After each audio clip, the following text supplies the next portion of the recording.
Muchachos, no se está escuchando la presentación.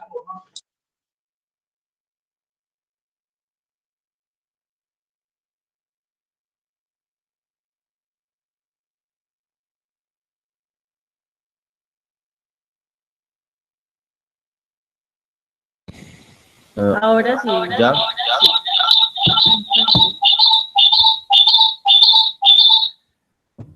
Muchas gracias por avisar, ya hemos Sí, avanzado muchas todo. gracias por avisar.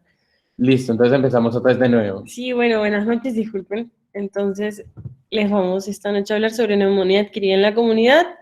Nos basamos en 3 textos, en la guía de práctica clínica de la Asociación Colombiana de Infectología, en una revisión narrativa de la Universidad Javeriana y del New England Journal.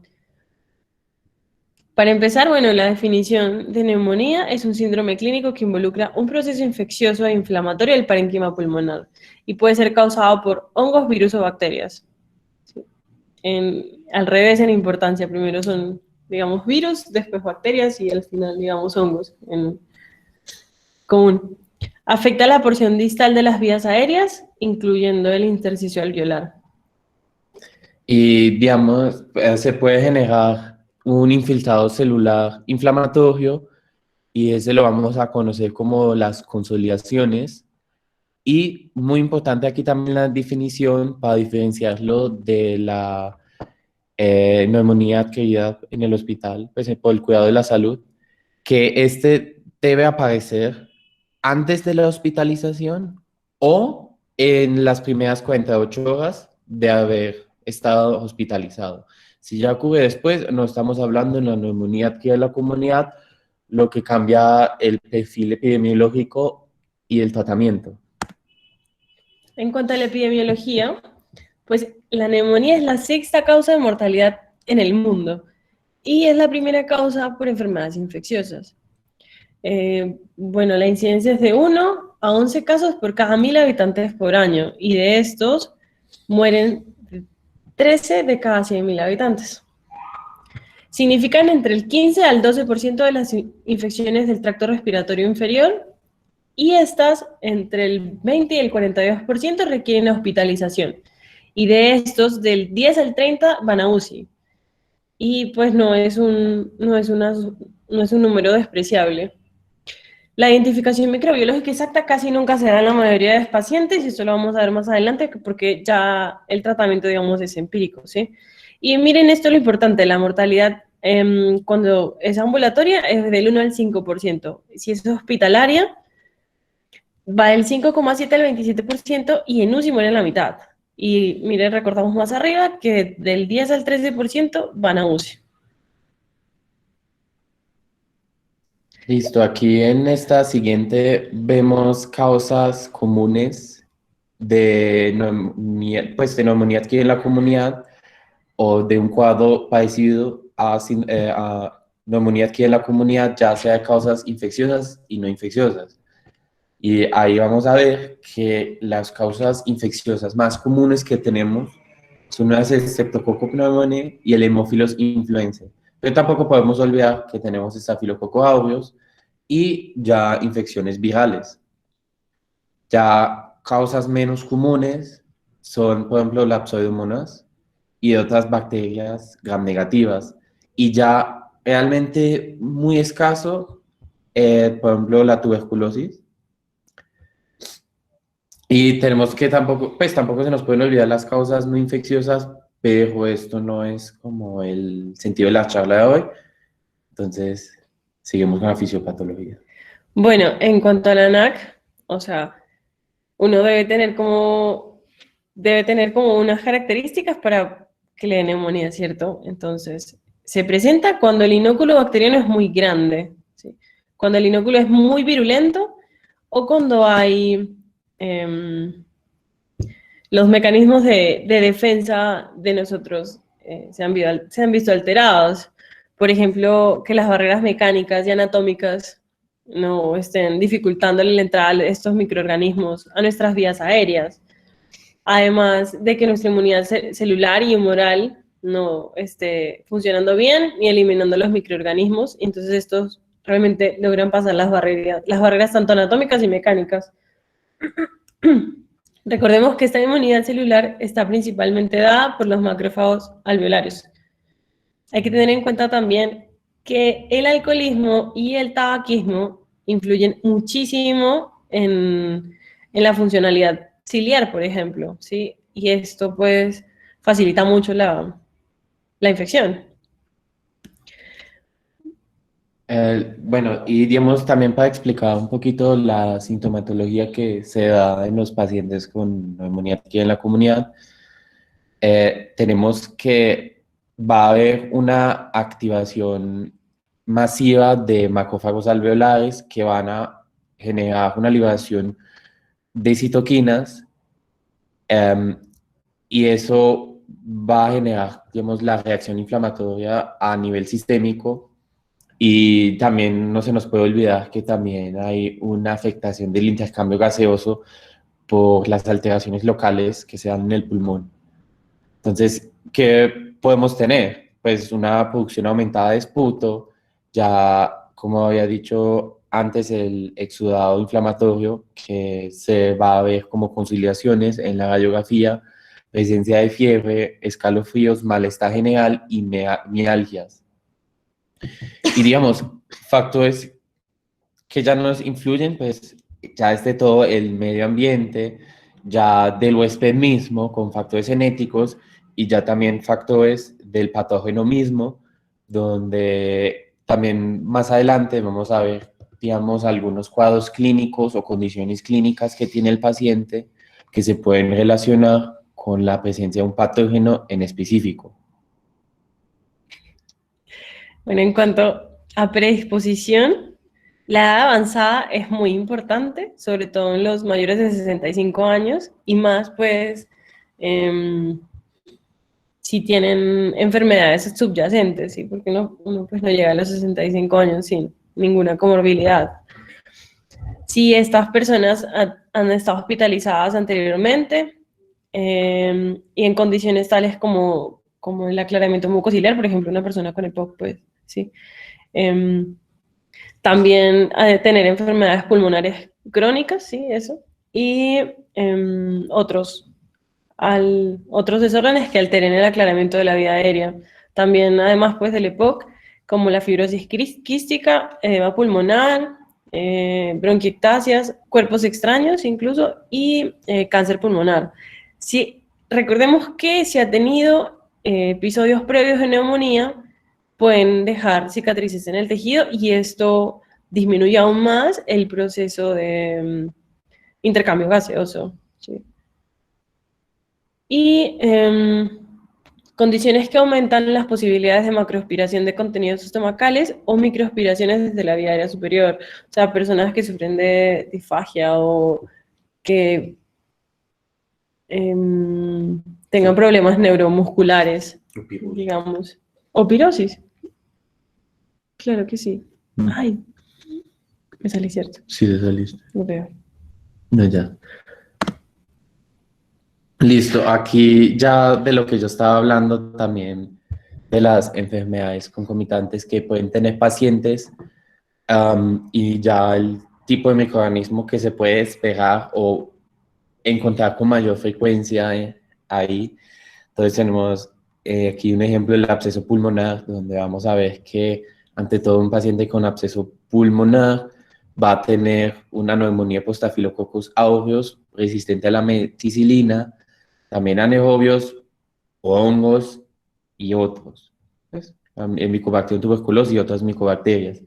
Ya en el caso del alcoholismo, el principal patógeno va a ser Streptococcus pneumoniae y anaerobios orales.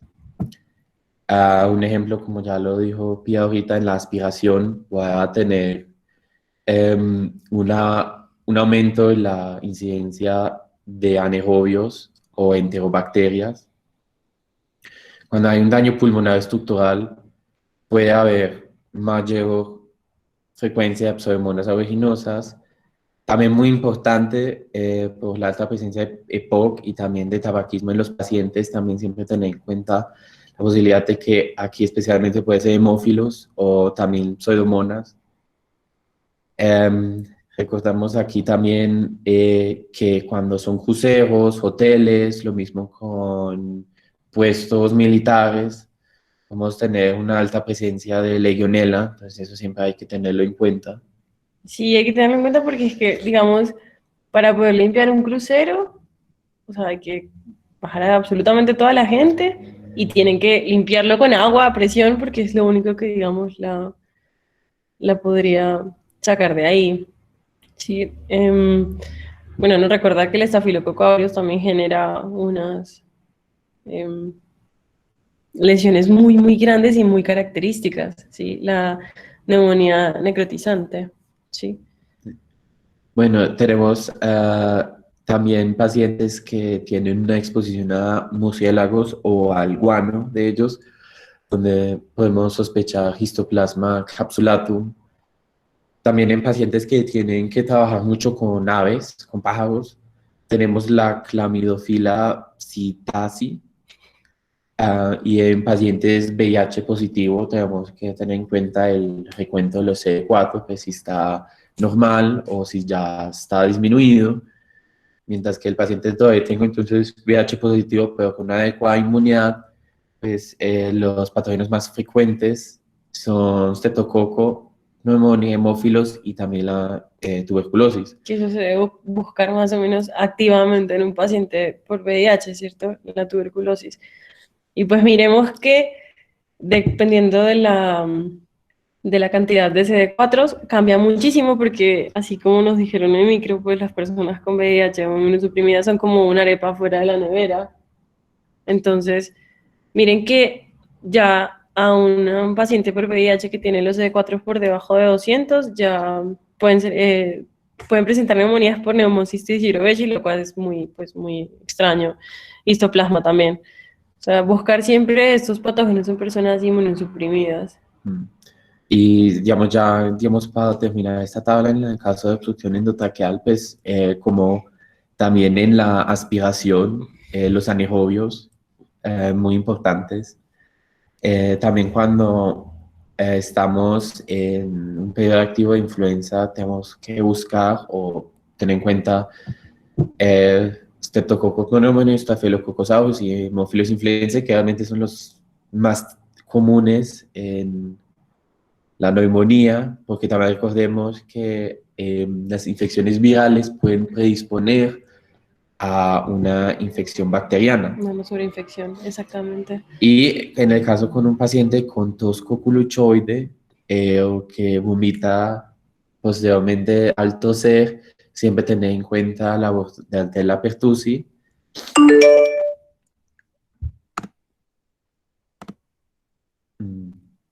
Aquí también siguiendo de hablar para la predisposición, como ya hemos visto en la tabla anterior, todos son factores que predisponen. Entonces hay un paciente inmunosuprimido, obviamente porque sus defensas están disminuidas, entonces pues se va a enfermar más fácil. En el caso de desórdenes metabólicos como la uremia, hipoxia o en la acidosis, que también pueden alterar los procesos de defensa. También estilos de vida y exposición ambiental, como ya había dicho Pía, el tabaquismo altera la función ciliar, por la cual, digamos, el moco se elimina de manera errónea, pues mala, que facilita ahí el crecimiento de patógenos. El consumo de alcohol y también ya procesos médicos más invasivos, por ejemplo, una intubación, poner una sonda, una broncoscopía, también pueden facilitar la inoculación de patógenos. Y también el hecho de que como están tanto tiempo ahí, pues también funcionan como un caldo de cultivo. Ya como dije también ahorita, las infecciones virales que alteran la función del sistema inmune local, por lo cual ya se facilita la infección bacteriana. Y bueno, en algunos medicamentos que influyen, digamos, sí se ha demostrado que los inhibidores de la bomba de protones nos predisponen un poco más, también los antihistamínicos H2, pero todavía no hay estudios concluyentes en cuanto al uso de los antipsicóticos y a los IECAS. Listo, los factores de riesgo, digamos, epidemiológicos asociados con la etiología específica, esto sí es acá de las guías, entonces pues es importante. Miren, si tenemos un viejito de 65 años que ha sido tratado con betalactámicos en los últimos 3 meses, o un alcohólico, ¿sí? O que tenga muchas comorbilidades, pues sí, las suficientes, o que sea inmunosuprimido por una enfermedad como tal, o porque ha tenido una terapia con corticosteroides mayor de 10 miligramos al día, o a una exposición de menores a un centro de cuidado diario, un hogar infantil, pues a un kinder. El tipo de microorganismo que más afecta a esta población es el Streptococcus pneumoniae resistente a las penicilinas, perdón. Pues.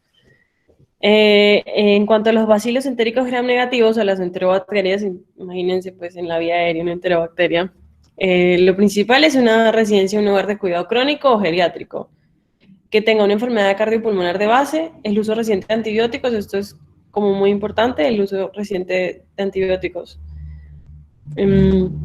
Que tenga múltiples enfermedades concomitantes también y que tenga algún tipo de disfagia o aspiración, pues algún problema neuromuscular que le cause disfagia o aspiración. En cuanto a la pseudomonas aeruginosa, se puede encontrar en personas que tengan ya alguna alteración pulmonar de base, como en la EPOC grave. Sí, yo no creo que una persona, digamos, con fibrosis quística llegue hasta tanto, pero pues sí. También la terapia con corticosteroides, más de 10 miligramos al día, que haya usado antibióticos de amplio espectro por 7 o más días en el último mes y además que tenga malnutrición. Estafilococcus aureus, que es el patógeno que nos va a causar, bueno, que va a causar neumonía necrotizante. Se va a encontrar más en personas que tienen enfermedad renal crónica con hemodiálisis. Okay. Que tenga uso de drogas intravenosas es por lo general como por vía hematógena, ¿sí? Y hace sepsis súper rápido. Que tenga una infección previa por influenza, aunque pues ahora por lo general se están vacunando mucho. Que obviamente tenga el uso de antibióticos previos, especialmente fluoroquinolonas, así que pues mucho ojo con los pacientes que han sido tratados con ciprofloxacino, por ejemplo, levofloxacino. Bueno, si es que ha tenido neumonía necrotizante previamente o si tiene una infección de piel grave concomitante, que ahí sí es el principal patógeno, ¿no? Bueno, en cuanto a la Legionela pneumófila, debemos buscarla, digamos, en pacientes fumadores, en pacientes jóvenes sin ninguna enfermedad concomitante, ¿sí? O que tenga síntomas gastrointestinales o neurológicos concomitantes. Y anaerobios en personas que tengan disfagia o aspiración, pues que tengan problemas neuromusculares o estén postrados en la cama, pirosis. Bueno, aquí esta tabla representa la distribución de los agentes etiológicos en diferentes estudios realizados a nivel nacional con el fin de determinar cuáles son los patógenos más comunes. Y aquí muy importante, hay que notar que en muchos casos la biología es desconocida, ¿sí? A base de eso también el tratamiento es empírico en la mayoría de los casos. Sí, pues no se manda a hacer cultivo cada vez que un paciente entra por una neumonía adquirida en la comunidad. Ya solamente si se dan casos muy graves o pues ya casos resistentes que no se logran curar con el tratamiento empírico. Sin embargo, se puede anotar que entre los patógenos más comunes encontrados tenemos el Streptococcus pneumoniae y Haemophilus influenza. También hay un estudio donde encontraron una alta incidencia del micoplasma y digamos ahí ya eso es como toda la distribución, los más comunes, Streptococcus pneumoniae, Staphylococcus aureus, Haemophilus influenzae, micoplasma. Y bueno, sí, el hecho de que Haemophilus influenza, digamos, haya bajado tanto en prevalencia es la vacuna, ¿cierto? Pero antes era uno de los principales causantes. Bueno, para hacer el diagnóstico, siempre la anamnesis, una anamnesis dirigida a síntomas respiratorios, ¿sí? El examen físico es muy importante. Y de acuerdo a eso, pues vamos a pedir las imágenes y los paraclínicos. Debe haber al menos un signo como la dificultad respiratoria, la matidez, estertores, eufonía, efremito vocal aumentado y aumento de las vibraciones vocales a la palpación. Y debe tener fiebre, malestar general, tos con expectoración y disnea. Y bueno, debe presentar pues el SIRS, ¿cierto? Que ya sabemos que fiebre mayor a 38 grados o hipotermia, en nosotros es más hipertermia que hipotermia, en niños es al revés, ¿cierto? En neonatos, bueno.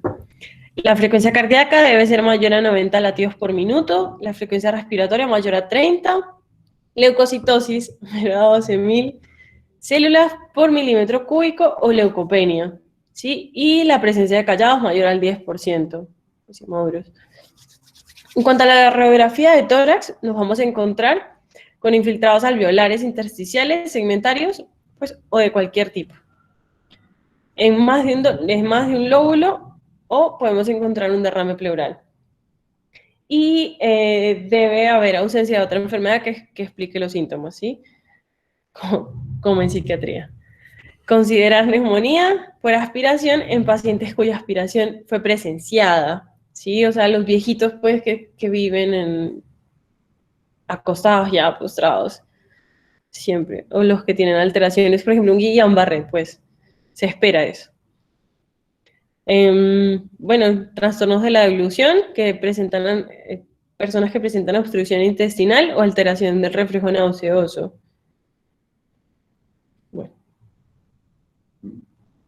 Bueno, aquí ya vamos a hablar de los criterios de hospitalización y las escalas. Entonces, aquí vamos a empezar con la escala CUP65, que nos va a estadificar los pacientes en 3 grupos, donde el grupo 1 son los pacientes de bajo riesgo que van a recibir un tratamiento ambulatorio. Como habíamos dicho inicialmente, ellos tienen una mortalidad muy baja, como el 1 al 5%. Aquí ya los están dando también aquí la mortalidad con la puntuación. Entonces, un paciente que tiene un CUP65 de 0, ya más adelante les voy a decir los ítems del CUP65, tiene un riesgo del 0.6% de morir. Y entre más vamos aumentando ese puntaje, más vamos a ver aumentar la mortalidad, y todo eso también va a cambiar el tratamiento. Entonces, los pacientes del grupo 2 es un paciente que debemos hospitalizar, que debemos supervisar y darle el tratamiento en el hospital mismo. Y ya el paciente del grupo 3 son pacientes que se pueden considerar para el ingreso a UCI por la gravedad de la enfermedad. Teniendo en cuenta en el grupo 2 a los que se les da tratamiento, o sea, si se le puede dar tratamiento ambulatorio supervisado, pues se le da. Pero hay que tener en cuenta siempre la red de apoyo, si vive en tierra perdida o algo así. Entonces ahí se le debe dejar dentro del hospital, o si son personas, digamos, una neumonía por estafilococo aureus que es causada por uso de drogas intravenosas, pues no lo vamos a dejar ir porque sabemos que no se va a tomar los medicamentos. Listo. Aquí tenemos también ya los criterios para el ingreso a UCI, donde tenemos que tener la presencia, pues es la presencia de un criterio mayor o de 3 o más criterios menores, ya son para ingreso a UCI. Cada un paciente al que tenemos la necesidad de respiración mecánica asistida va a UCI. Paciente que necesita soporte vasopresor, es decir, que está en probablemente un shock séptico, a UCI. Y a los pacientes que vamos a encontrar una frecuencia respiratoria mayor de 30, una PAFI menor a 250, que se le evidencian infiltrados multilobales, que presenta confusión, que tienen la albuna encima de 20, una leucopenia, trombocitopenia, hipotermia o hipotensión, que necesita líquidos, pero sí se puede resolver con líquidos, porque pues si se necesita soporte vasopresor, pues va de UCI a UNIA. Tenemos 3 de esos criterios menores, también nos va a UCI, por la gravedad de la enfermedad que presenta el paciente.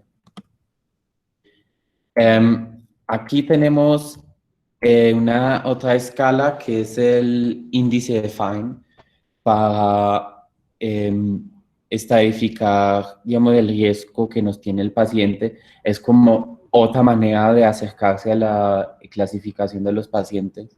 Entonces vemos aquí que si vemos si es un paciente mayor de 50 años, también vamos a preguntarnos si tiene algunas enfermedades concomitantes y si ya tiene algunos hallazgos en el examen físico que nos indiquen una gravedad más severa de la enfermedad. Si pues todos estos factores son respondidos con un no, es decir, que es un paciente que es menor de 50 años, que no tiene una enfermedad concomitante, que no tiene una alteración importante en el examen físico, es de bajo riesgo.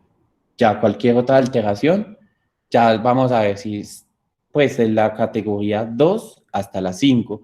Y ahí vamos sumando pues los puntos como los vemos ahí en la tabla derecha. Entonces tenemos, por ejemplo, factores demográficos, que es ya la edad, las personas que se da pues en años, y en las mujeres es la misma, pero se le resta 10. También si es residente en un albergue, también nos va a sumar 10 puntos. También tenemos, como vimos en el otro, las enfermedades coexistentes, donde, por ejemplo, la presencia de una neoplosia va a ser muy importante, o lo mismo como la enfermedad hepática. Las alteraciones en el examen físico, donde la confusión va a ser un criterio muy importante, como también está en el cubo, eso es uno de los ítems que está ahí.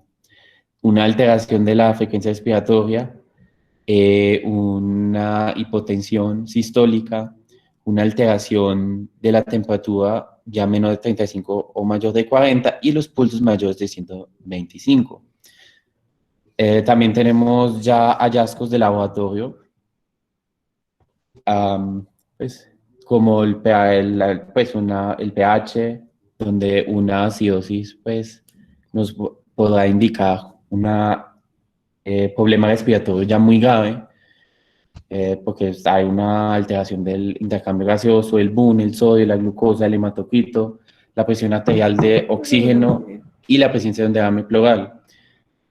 Y ya para terminar aquí la clasificación, según el índice de Fine, tenemos que el paciente con un puntaje menor de 70 es de clase 2, de 71 a 90 es de clase 3, que todos son de bajo riesgo, ya de 91 a 130 es de riesgo moderado y de mayor a 130 es de alto riesgo.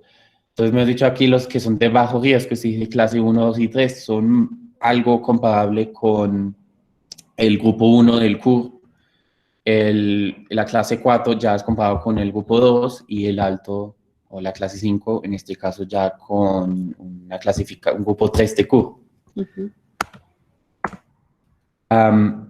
Aquí ya tenemos la clasificación de los pacientes según el puntaje Q, donde vamos a ver que tenemos el grupo 1, el grupo 2 y el grupo 3, y ya la presencia de otros factores de riesgo. Entonces tenemos el paciente que tiene un puntaje Q 65 de 0 a 1, es el paciente. Aunque bueno, digamos, en este caso están poniendo el CRB65 porque, digamos, para facilitarlo, en algunos casos quitan la U, que es la urea, porque el resto sí se puede hacer de manera clínica. Ya la urea es un laboratorio, entonces... no todos se cuentan con laboratorio, sino todos los lugares cuentan con laboratorio. Sí. Entonces, bueno, el grupo 1... si no tiene factores de riesgo, el tratamiento pues es ambulatorio. Y aún con factores de riesgo o enfermedades concomitantes, pues también el tratamiento es ambulatorio.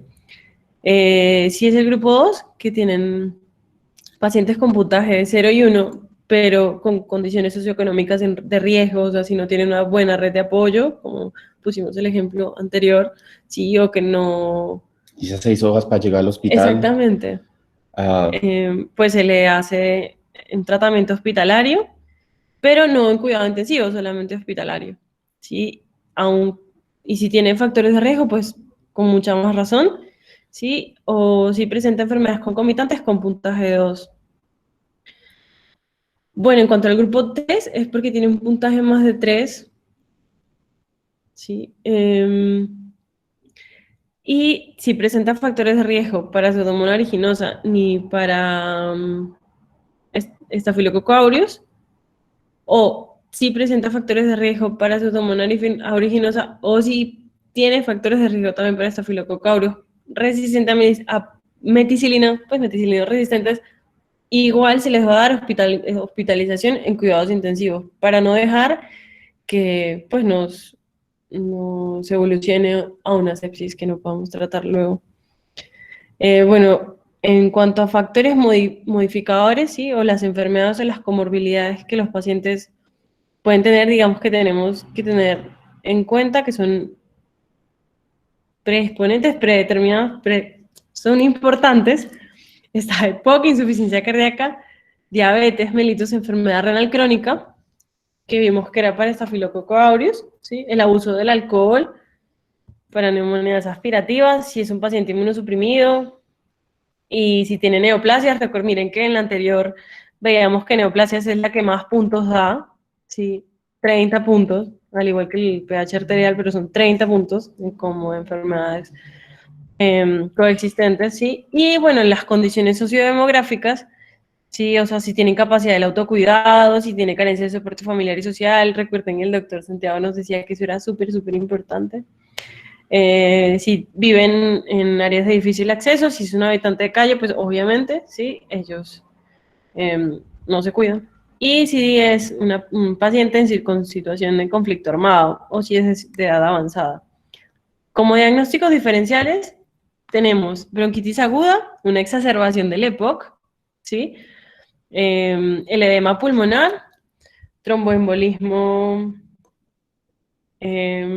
pulmonar, si tiene una neumonitis por radiación o por medicamentos y si ha sufrido hemorragias alveolares.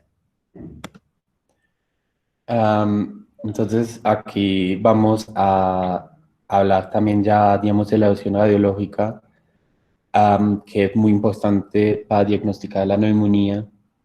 Es uno de los ítems más importantes. Entonces tenemos también la radiografía como un gold standard y es indispensable con la historia clínica y pues los exámenes microbiológicos que debemos hacer. Entonces tenemos pacientes que tienen una frecuencia cardíaca mayor de 100, una frecuencia respiratoria mayor de 20, una alteración de la temperatura y, digamos, una alteración en el examen físico, se debe ordenar una radiografía de tórax justamente para ver si hay alguna alteración radiográfica al nivel del tórax.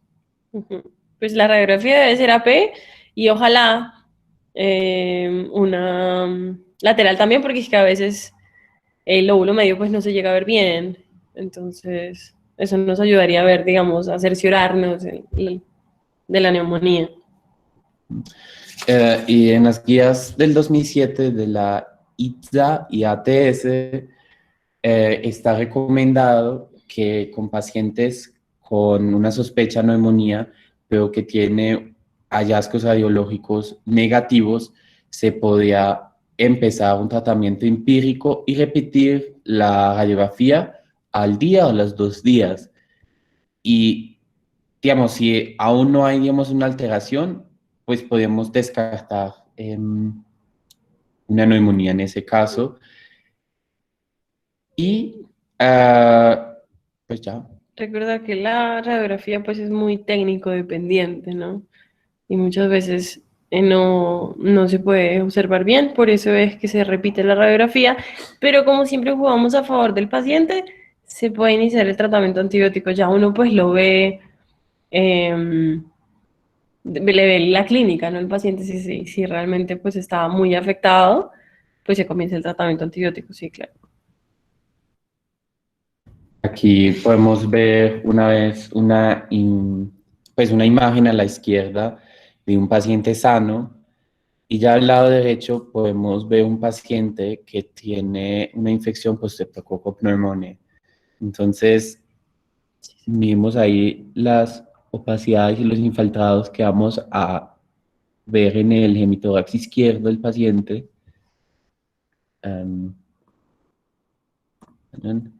Aquí en este caso tenemos un paciente que tiene también una consolidación. Si vemos ahí, aquí abajo a la izquierda también, este también es causado por Streptococcus pneumoniae. Y aquí una proyección lateral de un paciente con neumococo. También podemos ver que está afectado el lóbulo izquierdo. Miremos la consolidación aquí tan marcada. La radiopacidad también para decirlo. Y aquí tenemos una radiografía de un paciente que tiene Klebsiella la pneumoniae y si nos fijamos vemos un derrame pleural. Si también miramos están borrados los ángulos costofénicos y cardiofénicos. Aquí también un paciente que tiene nanohematocele por una infección estafilocóxica. Aquí, si se fijan. Y aquí tenemos un paciente con una neumonía viral. Sí se ve un poquito diferente como en el caso de las neumonías bacterianas. Sí. Las consolidaciones, miren, en las neumonías bacterianas. Y el patrón intersticial, por lo general, en las neumonías virales. Aunque en realidad los hallazgos radiológicos pueden ser muy variados en las neumonías. Ya habíamos, voy a hacer otra vez énfasis en la clasificación de los pacientes. Como ya dijimos, tenemos el índice de Fine, tenemos el CUP65 y el PSI, donde, digamos, ya les voy a explicar finalmente el CUP65 en más detalle, que ya lo he mencionado tantas veces. Entonces, el CUP tiene 4 valores, pues 5 o 4, dependiendo si uno tiene en cuenta la UGIA o no. Entonces tenemos el primer ítem, el C, que consiste en confusión. Entonces es un paciente que llega al servicio con desorientación tempoespacial y de hecho es un factor de gravedad muy importante, sobre todo en los ancianos. Tenemos una UGIA sérica mayor de 7, que pues se puede como pues hacer o no, es mejor si la tenemos, pero pues si por ejemplo no hay laboratorios disponibles, pues no contamos con este. Una frecuencia respiratoria mayor de 30 y ya una hipotensión arterial, ya sea diastólica menor de 60 o sistólica menor a 90. Y ya también muy importante la edad. Como vemos aquí, sí son todos como factores agravantes, pues el paciente confundido pues es muy diferente al paciente que sí está orientado en todas las esferas. Lo mismo que también la afectación de la UGIA, una frecuencia respiratoria muy alta, pues 30 ya es un valor muy severo, y pues un paciente que tiene la presión arterial muy baja, pues ya junto con la frecuencia respiratoria, pues ya también son criterios que son parecidos al CIRS. Entonces vemos ahí, digamos, una conexión que se puede hacer un poquito entre la neumonía y el CIRS, que va un poquito de la mano y pues entre, digamos, mayor es el cuadro que se asemeja también a un CIRS o la presencia de un CIRS, de más grave será la enfermedad del paciente.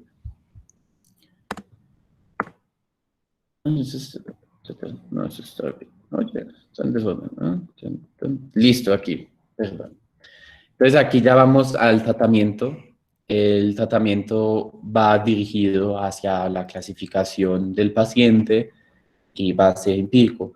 Sin embargo, tenemos unas medidas generales que se le pueden dar a todos los pacientes y son de recomendar para garantizar una atención de calidad.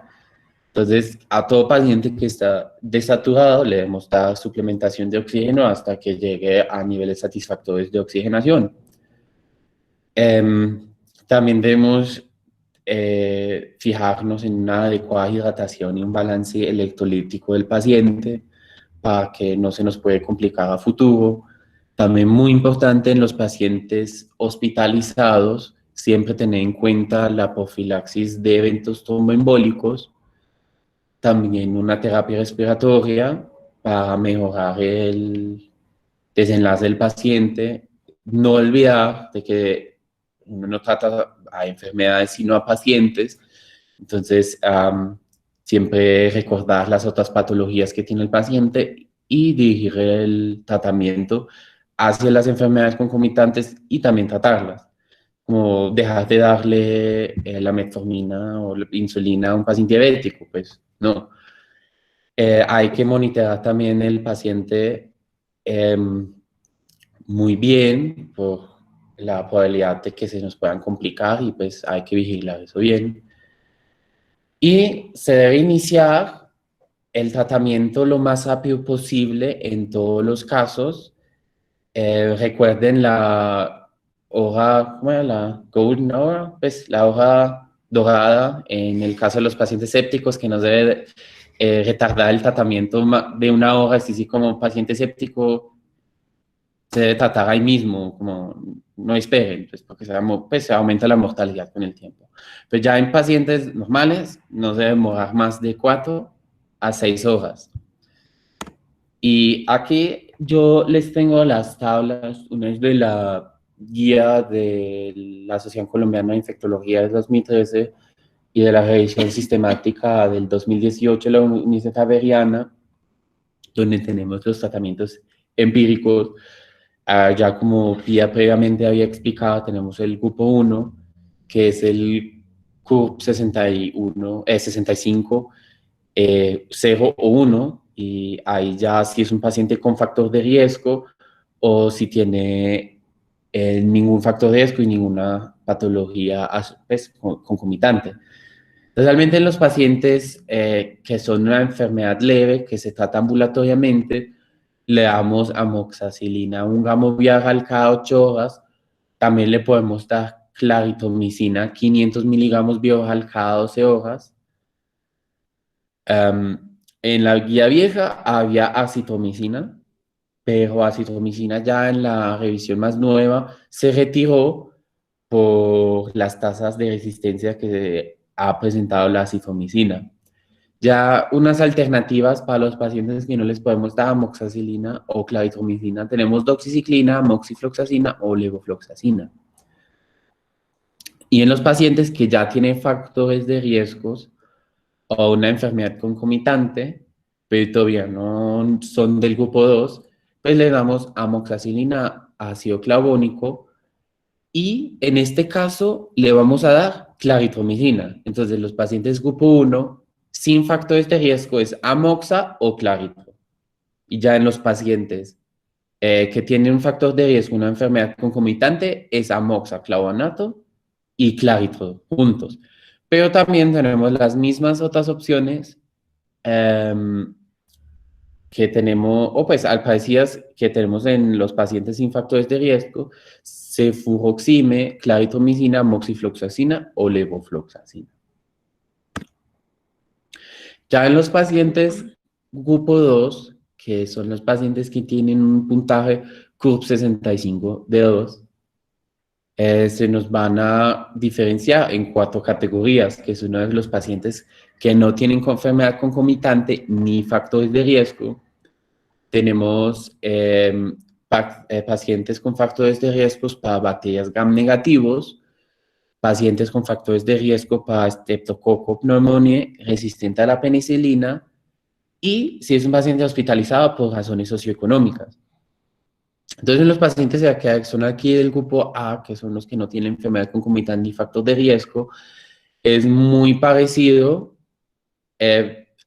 solamente que lo escalamos un poquito más alto. Vamos a reemplazar la amoxiclavonato con ampicilva 3 gramos intravenoso cada 6 horas, y claritromicina.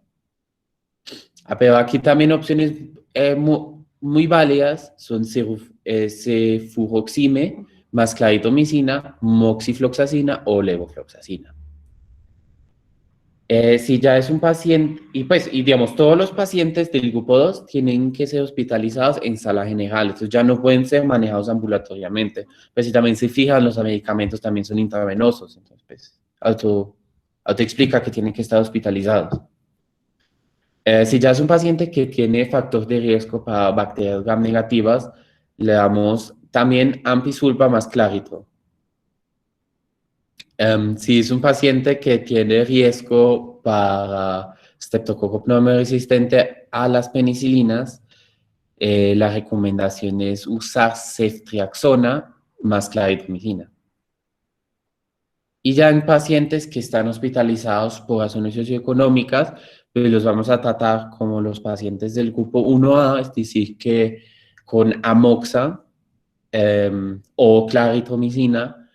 En este caso, pues también es entendible la razón de hospitalización, no es por la gravedad de la enfermedad, sino por el difícil acceso a la salud que probablemente tiene la persona, por lo cual es más recomendable tenerla en sala por si hay alguna complicación para que la persona tenga la garantía de tomar sus medicamentos.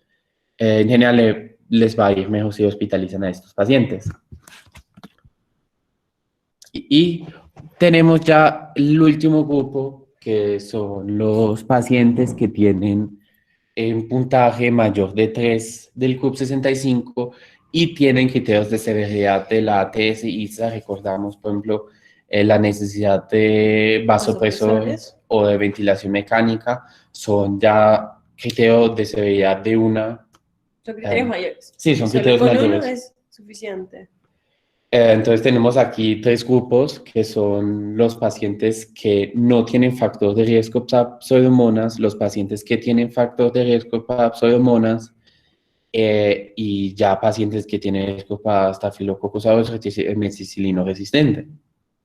Entonces a los pacientes que no tienen factor de riesgo para pseudomonas y tienen una neumonía grave, pues los metemos a UCI y les damos la ampicilva, claritromicina, o oseltamivir y vancomicina o linezolid, dependiendo del caso. Pero yo creo que en el caso de neumonía es mejor usar linezolid porque la penetración hacia el pulmón del linezolid es mayor que de la vancomicina. Entonces les va a ir mejor con el linezolid que con la vancomicina. También opciones muy válidas son cefuroxime más claritromicina, y ya en el caso oseltamivir y vancomicina linezolid. En el caso de un antiviral es porque el ministerio nos exige agregarle a los pacientes gravemente enfermos un antiviral justo por la relación que tienen las infecciones virales o las neumonías virales con las neumonías bacterianas. Entonces, si tenemos la presencia de ambos a la vez, pues va a ser un paciente que va a ser más críticamente enfermo. Ya en los pacientes con factor de riesgo de pseudomonas, les damos un pipetazo más claritromicina y oseltamivir. Y en los pacientes que tienen factor de riesgo para Staphylococcus aureus meticilino resistente, le vamos a dar como primer línea ampicilva, claritromicina, oseltamivir, más vancomicina o linezolid. Es realmente un cóctel de medicamentos muy fuerte, pero muy necesario. Bueno, en cuanto a la prevención para neumonía, pues hay que tener en cuenta el principal patógeno, ya lo vimos, el Streptococcus pneumoniae, entonces una prevención dirigida a él. Con la vacuna antineumocócica, sí, de polisacáridos, o la conjugada multivalente, ¿sí? Y es muy importante y se evidencia claramente en la epidemiología cómo ha disminuido la prevalencia por el uso de la vacuna. O sea, de la neumonía adquirida en la comunidad de la influenza ha disminuido mucho por el uso de la vacuna. Y Ya, eso es todo. Esto fue ya toda la charla.